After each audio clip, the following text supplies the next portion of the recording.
Sterling Heights. The name itself promised something polished, a beacon of order amidst the chaotic symphony of a bustling metropolis. Its charming historic facades, cobblestone streets whispering tales of yesteryear, often cast a spell on newcomers. But beneath that picturesque veneer, a different story hummed, one of deep unresolved tensions, a quiet battle fought in the shadows of its grand neoclassical buildings.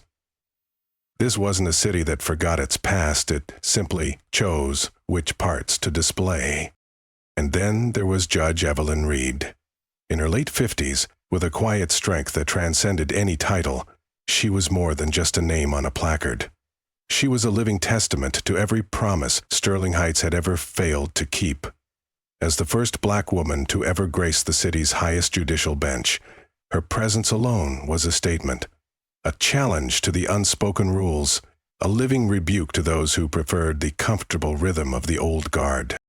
Her silver-streaked hair, always pulled into a precise bun, framed a face etched with decades of wisdom and a subtle weariness that only those who fought uphill battles truly understand. Her sharp brown eyes, however, missed nothing. Not the subtle glances, not the microaggressions that others thought they could slip past her, and certainly not the deep-seated rot that had begun to fester in the very heart of the justice system she swore to uphold. The courthouse itself, a towering edifice of marble and stone, had seen centuries of justice and, more often than not, injustice. Judge Reed had walked these very halls for over 3 decades. First, as a defense attorney, she'd been the quiet force, the unwavering voice for clients who were more often than not guilty of nothing more than being poor and black.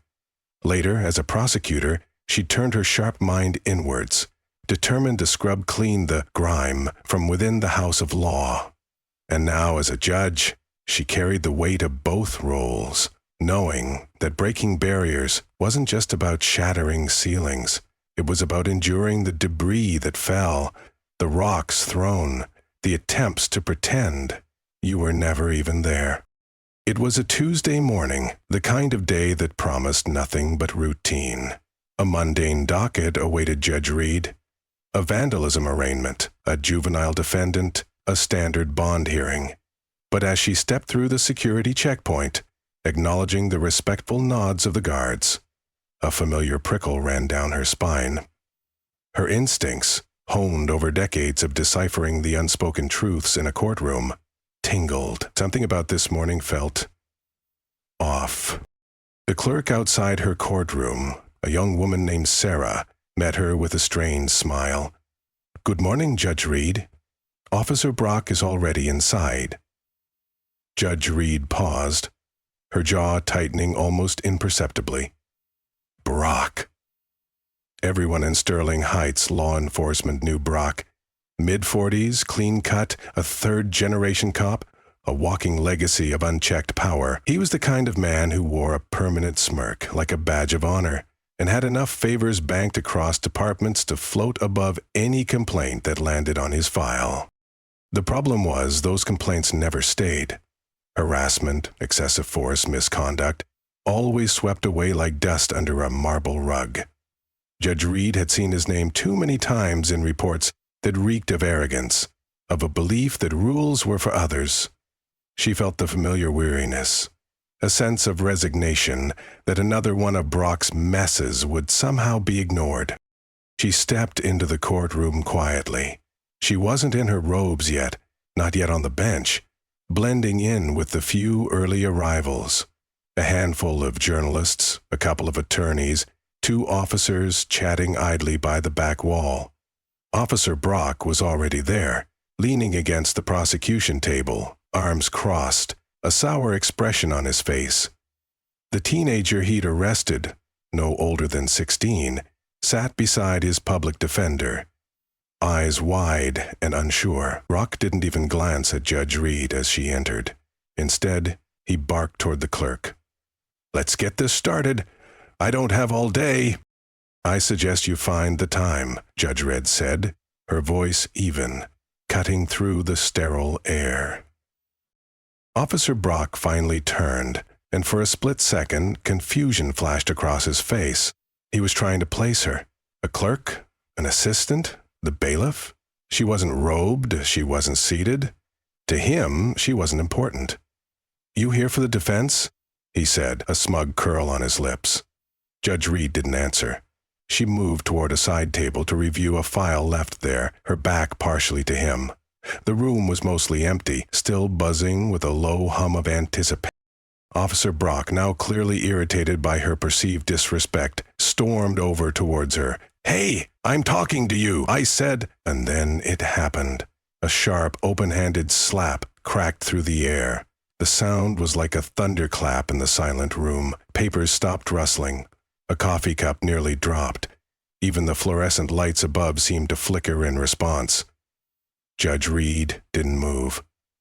Her cheek stung, but she didn't reach for it, didn't flinch. Slowly, deliberately, she turned her head, locking eyes with the man who had just laid hands on her. Officer Brock stepped back, almost surprised by his own action, but not ashamed. Not even close. His lips curled with something close to disdain. "You people need to learn some respect," he muttered. Someone in the back whispered, "Oh my God." Another voice, "Is she okay?" But Judge Reed's gaze never left Brock, not for a second. Officer Brock straightened, oblivious to the trap he had just sprung for himself. "I don't care who you think you are. You don't get to strut around this courtroom acting like—" Judge Reed stepped forward. Just once, then again. The silence in the room tightened like a rope. The clerk whispered, She's not in her robe." But Officer Brock wasn't listening. He didn't see the shift in the room, the subtle horror beginning to bloom on the faces around him.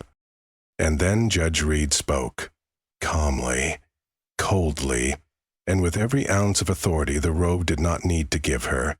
"Is this how you treat officers of the court, Sergeant?" The color drained from one officer's face at the back of the room. A lawyer dropped their pen. Brock blinked. "What are you talking about?" Judge Reed stepped onto the platform, up, then turned and faced him from the bench.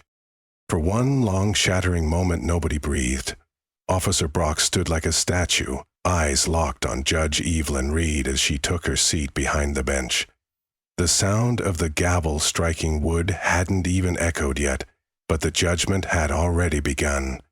He blinked twice, once in disbelief, the second because, for the first time in his career, he was afraid. Judge Reed clasped her hands in front of her, slowly, deliberately. She didn't speak right away. She let the silence weigh down on every single person in the room. Even the bailiff, Officer Miller, a steady man who'd served with discipline for years, looked like he was holding his breath.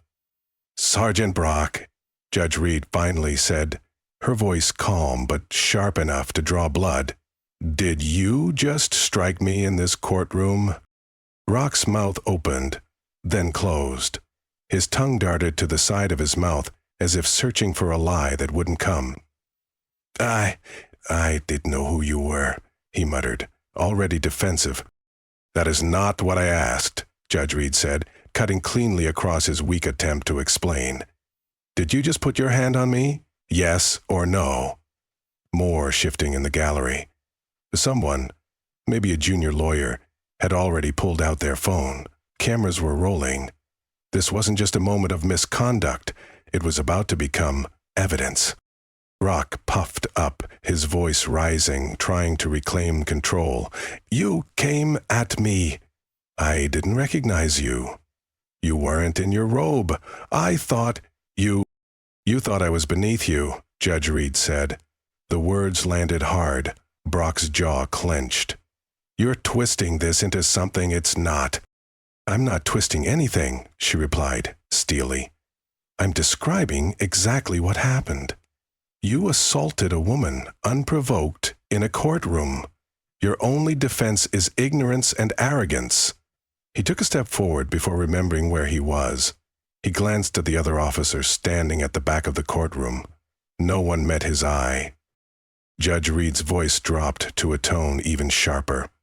If I were a white male judge sitting here with the same title, would you have slapped me without knowing who I was? Brock said nothing, but his silence was the loudest admission of guilt he'd ever made. I'll take that as a no, she said coldly. And now you've compounded that assault with defiance.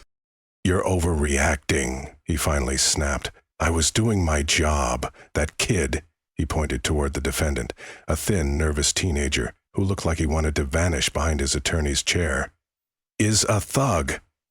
I caught him with spray paint and enough. Enough! Judge Reed's voice thundered. The gavel slammed once, then twice. You do not get to justify assault by pointing fingers at a juvenile defendant. She turned to the clerk, her tone crisp. Mr. Harper, please enter into the record that Officer Travis Brock has admitted on the record to striking a sitting judge in a courtroom without cause or provocation.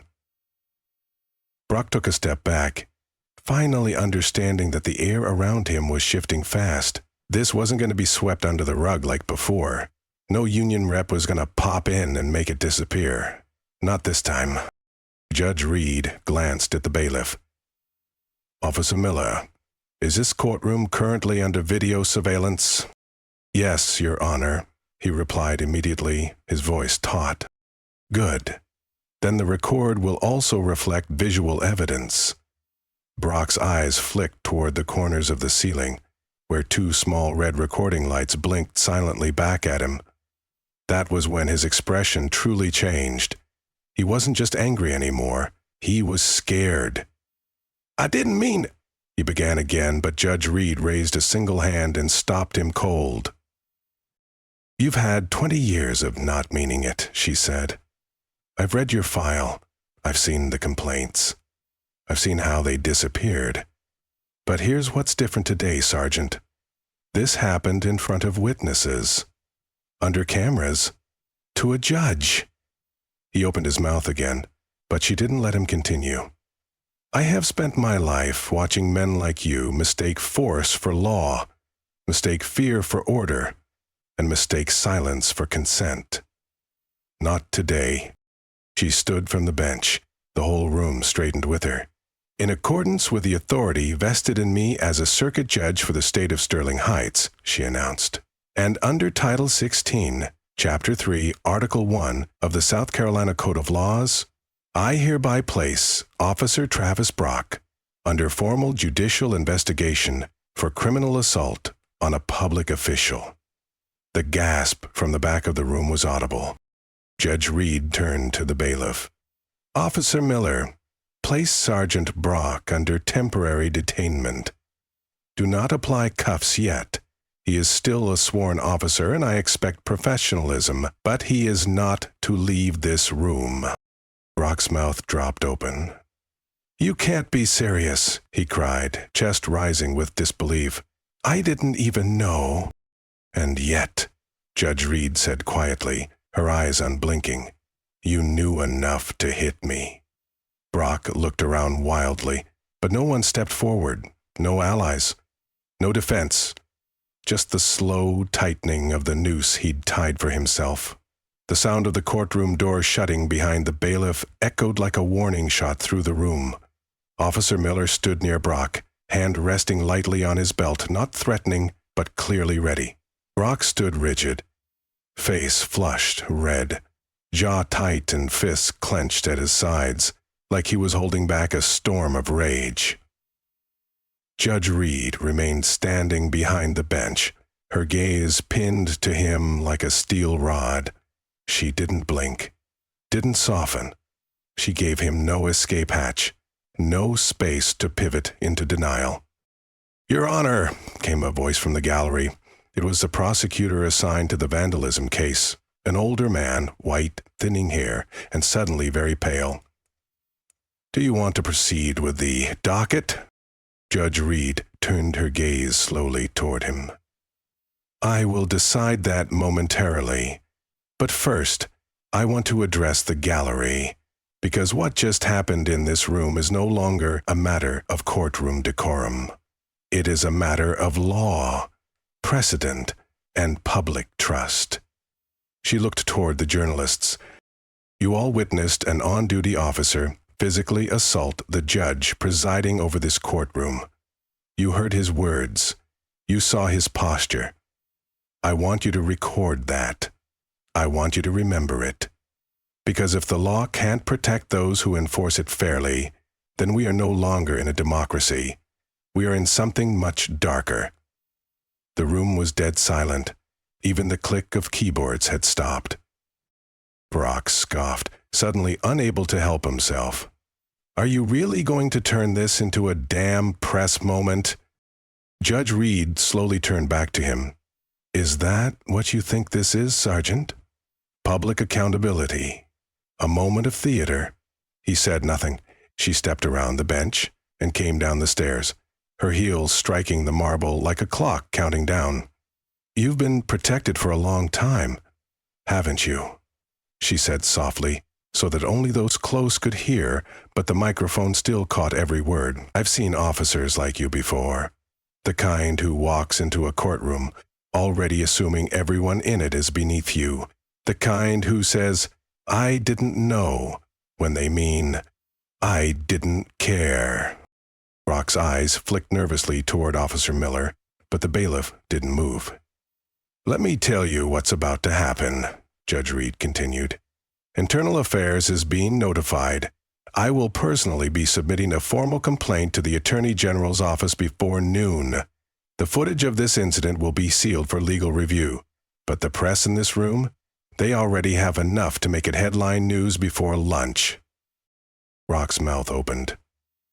You're destroying my life over a misunderstanding. No, Sergeant, Judge Reed said. You destroyed your career the moment your hand struck my face. There it was, sharp and final.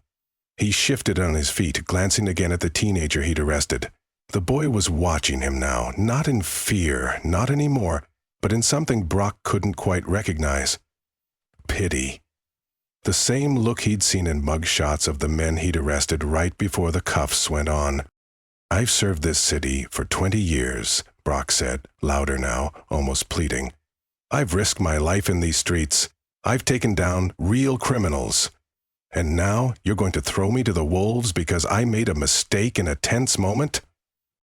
Judge Reed turned, walking back up to the bench. I'm not throwing you to the wolves, Sergeant, she said as she ascended the steps. I'm handing you to the law. You've spent 2 decades hiding behind a badge. Today, that badge doesn't shield you. It holds you accountable. She sat down, her robe folding neatly around her like armor. She tapped the microphone once, then addressed the room. This courtroom is not adjourned, she said, but the arraignment for the defendant in the vandalism case will be rescheduled for tomorrow. The arresting officer has compromised the integrity of this hearing. The defense attorney for the teenager stood, adjusting his tie nervously. Thank you, Your Honor. Judge Reed nodded. Take your client out through the west exit. Escort him safely. The boy stood, glancing back once at Brock as he walked out. His face was unreadable, but something in his posture had changed. Less curled, less apologetic. Brock, meanwhile, had gone quiet. His eyes no longer burned. They darted. He was thinking, calculating, waiting. Judge Reed watched him like one might study a dangerous animal that just realized it had been caged. Then she leaned into the microphone again. Officer Miller, please escort Sergeant Brock to Holding Room B. I will be contacting Internal Affairs and the Chief of Police myself. This matter is no longer internal. It is criminal. Brock didn't resist, but his jaw was locked so tightly you could hear the muscles grind as Miller gently tapped his elbow, guiding him toward the side exit. Brock said, just loud enough for Judge Reed to hear, "You think you've won, don't you?" Judge Reed didn't look at him. She just whispered, "I think for once, the right person is losing." And the courtroom doors closed behind him. The hallway outside the courtroom was abuzz with electricity. Word had already started to spread fast. A judge had been assaulted by a cop. Not just any cop, but Travis Brock. And not just any judge, but Evelyn Reed. By the time Judge Reed stepped into her chambers, 2 voicemails were already waiting. One from the chief of police's office, another from a contact at Internal Affairs. She didn't listen to them yet. Instead, she removed her robe with slow, steady hands and placed it gently on the hanger by the door. Then she looked at herself in the mirror. The red mark on her cheek had faded to a faint line, but it was still there. She stared at it for a long time. Not because it hurt, but because she wanted to remember how it felt. How many people had left this courthouse with worse marks on their skin, on their dignity, and never had a moment like this? How many had been ignored, dismissed, silenced? A sharp knock broke her thoughts. It was Marcus, her bailiff of nearly a decade. Broad-shouldered, stone-faced, but fiercely loyal. He stepped in, shut the door gently behind him, and stood with his hands behind his back like always. But something about his posture was tighter than usual. "They've taken him to holding room B," Marcus said. "Internal Affairs is already sending someone. 2 agents. Ada, 20 minutes. Judge Reed nodded. "Thank you." Marcus hesitated. "Judge, I heard from one of the clerks. Word is Brock's union already made a call. They're moving fast, trying to contain it." "Of course they are," Judge Reed said. "But they're too late. This isn't going away." She walked behind her desk, sat down and pulled a yellow legal pad from her drawer. Her handwriting was clean, almost architectural. She began listing. Incident, courtroom assault, status, on record, witnesses present, cameras, active. Officer's record, prior complaint, X5, documented in last 7 years. Connection. ADA Hayes' office approved dismissal of 2 prior excessive force cases. W/Brock. Judge notes, request review of dismissed cases. Marcus watched in silence until she finally looked up. "I want every case where Brock was lead arresting officer or testified in the last 10 years, pulled and flagged." "Thanks for being Allah," Marcus said. Judge Reed's eyes narrowed. "Then we'd better start now." Marcus gave a slow nod, then turned to leave. But as he reached for the door handle, Judge Reed said quietly, "They think this was about a slap." He paused. "They don't realize," she continued. "They just opened the door we've been pounding on for years." The door closed behind him. 30 minutes later, 2 Internal Affairs agents arrived at Judge Reed's chambers. One was Special Agent Lena Kim, a no-nonsense black woman known throughout the department for one thing, being the city's cleaner, not of messes, but of corruption. The other was her younger partner, Agent Ben Reyes, a sharp-aimed Latino man with an even sharper tone. They sat across from Judge Reed at her conference table, Lena Kim flipping open a thick file already labeled, ominously, "Brock, Travis." "We've been watching him for a while," Lena Kim admitted, her voice clipped and professional. "But his records, just clean enough to avoid action. Too many convenient absences of evidence. Too many cases closed with no follow-up." "Convenient," Judge Reed muttered, the word laced with disdain. "That word should be a felony." Agent Reyes leaned forward, his gaze intense. "Your courtroom surveillance is already backed up on our servers, audio and video. We've confirmed the strike, the statements, and your response. We've also noted who else was present. The chain of accountability is about to be tested." Judge Reed met their gaze. "I want more than accountability," she stated, her voice quiet but firm. "I want the foundation cracked wide open." Lena Kim studied her for a moment, a flicker of something akin to respect in her eyes. "Judge, how far are you willing to go with this?" Judge Reed didn't hesitate. "All the way." Agent Reyes nodded once, slowly. "Then I think it's time we show you something." He pulled out a thumb drive, inserted it into his tablet, and turned the screen toward her. It was an internal report from 2019. A civilian complaint, anonymous. The accusation was brutal. Brock had allegedly beaten a 17-year-old boy during an arrest, doctored the body cam footage, and the original video had gone missing. The report had been quietly closed due to lack of evidence. Judge Reed scrolled down, her breath catching as she stopped cold. The internal reviewer who had dismissed the complaint. Detective Maxwell Vance. She looked up, her eyes widening in recognition. As in, Captain Vance? Brock's former training officer? Confirmed, Agent Reyes affirmed. Retired last year, but the entire command staff under him still in place. And now, Lena Kim added, her voice chilling, we've found 3 more dismissed complaints. Same patterns, same signatures. Brock's name always appears, and so does someone else. She tapped the screen, and a new name appeared. Ada Thomas Hayes. Judge Reed felt a cold knot tighten in her stomach. Thomas Hayes.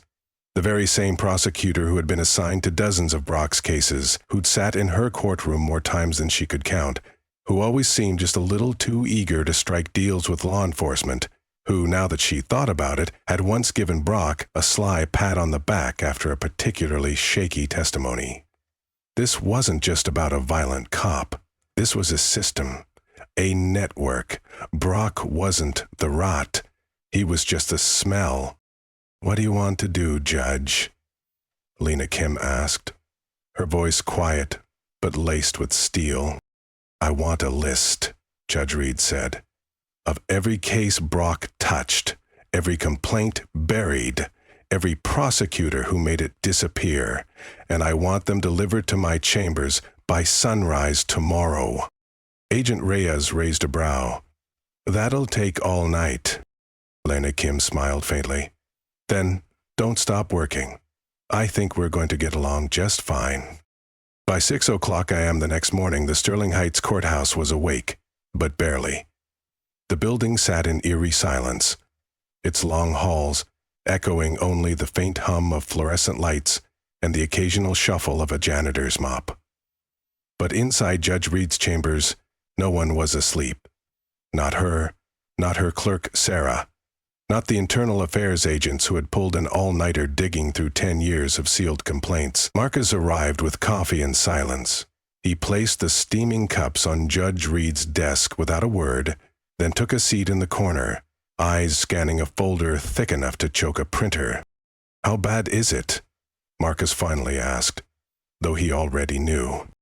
Judge Reed spoke without pausing her writing. 19 complaints, all involving Brock. 12 against other officers under his supervision. 4 prosecutors who refused to press charges despite strong evidence. At least 2 body cam videos that went missing under internal review. Marcus let out a long breath, running a hand over his jaw. That's not a bad apple. That's a rotting orchard. Judge Reed looked up, her eyes dark and clear. And it's been protected, buried, maintained systematically. Before Marcus could respond, her office phone rang. She answered with a curt, Judge Reed. The voice on the other end was calm, male, and disturbingly familiar. Evelyn, it's Chief Jenkins. Judge Reed leaned back. I was expecting your call, though not this early. I assume you know why I'm calling, he said, his voice low and careful. I assume you've seen the footage, she replied. A pause. I have. Another pause. I'm not calling to defend Brock, he added. No, Judge Reed said. You're calling to control the explosion. Chief Jenkins didn't deny it. Evelyn, he said quietly, you need to understand what you're stepping into. This isn't about one officer losing his temper. You're pulling on a thread that could tear this department apart. That's exactly the idea, she said without hesitation. I'm not your enemy, he replied. Silence is complicity, Chief. He sighed on the other end. I've got the union breathing down my neck, the mayor demanding answers, and now I hear you've contacted Internal Affairs. Directly? Because your department didn't? Judge Reed interjected. You're escalating this. No, Judge Reed said firmly. I'm revealing it. There was silence, and then a change in tone. Sharper, less polite. Look, Evelyn, Chief Jenkins said, you want Brock to pay, fine. He's a problem. I'll back your request for charges. But if you keep dragging in names, commanders, prosecutors, past leadership, you're going to cause a collapse none of us can clean up. Judge Reed's voice was steady. Then maybe it's time we stopped trying to clean and started rebuilding. The line went dead. She stared at the phone for a long moment before quietly placing it back in the cradle. Marcus raised an eyebrow. That sounded like a threat wrapped in a peace offering. Judge Reed nodded. He's scared. Good. Just then, her door opened without a knock. Agent Lena Kim entered, her face grim, holding a slim red file. She didn't waste time. We found something you need to see. Judge Reed stood, meeting her halfway as Lena Kim opened the folder. A transcript. An audio recording. Surveillance audio from the precinct dated 2 years ago. Brock's voice, unmistakable, laughing in a locker room. You ever see her up close? That Judge Evelyn something? Walks around like she owns the courthouse? Thinks the robe makes her bulletproof? Then another voice, still unidentified. She ever come after you? Brock laughed again. Let her try. I've got friends higher than her. She steps too far and I swear she'll never even make it to the bench. One complaint and poof, activist judge out the door.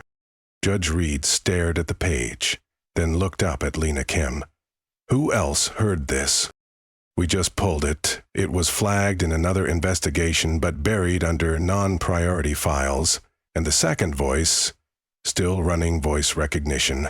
But we think it may be Ada Thomas Hayes. Judge Reed's pulse ticked once in her throat.